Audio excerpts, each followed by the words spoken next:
নমস্কার সবাইকে। আমি লক্ষ্মীনারায়ণপুর গ্রামের মধ্যবিত্ত পরিবারের মেয়ে পূজা। তো আজকে আমি তোমাদের সাথে শেয়ার করব আমাদের জমিতে হওয়া কিছু শাক। সকালবেলা তোমাদের সাথে শেয়ার করেছিলাম যে বাবা মাঠে জল দিচ্ছিল, সেখানে আমরা বিষ আর বিষের ঢোপ নিয়ে গিয়েছিলাম। বাবা মাঠে জমিতে বিষ দেবে তাই। সকালবেলা আমরা মাঠে মেথি শাক তুলছিলাম, সেই ভিডিও তোমাদের সাথে শেয়ার করেছি। তো বিকেলবেলা আবার চলে এসেছি আমাদের বাড়ির পেছনে মাঠে। আর এটা হলো আমার কাকিমাদের জমি, এটা হলো আমাদের বাড়ির সামনে একটা বৌদি, আর এটা হলো আমার মা। তোমরা যারা আমার ভিডিও দেখো তারা তো সবাই জানো।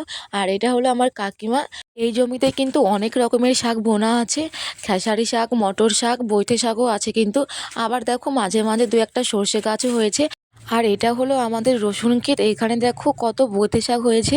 আমাদের কিন্তু কোনো শাকে কিনে খেতে হয় না, সব আমাদের জমিতেই হয়। শহর এলাকায় অনেকে এই শাকগুলো কিনে খায়, বাট আমাদের এখানে এই শাকগুলো দুদিন পর ক্ষেত নিয়ে ফেলে দেওয়া হয়। তো তোমরা কে কোথা থেকে ভিডিও দেখছো কমেন্টে জানাও।